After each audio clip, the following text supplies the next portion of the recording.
China's first typhoon of the year brought gales and rain to its southern shores on Saturday, as forecasters warned of record rainfall and high disaster risk in provinces including Guangdong, the country's most populous.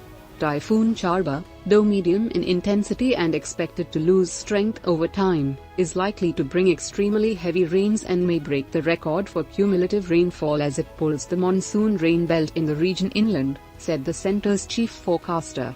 Hainan upgraded its emergency response to Level 2, the second highest, on Saturday. It suspended railway service across the island and cancelled more than 400 flights.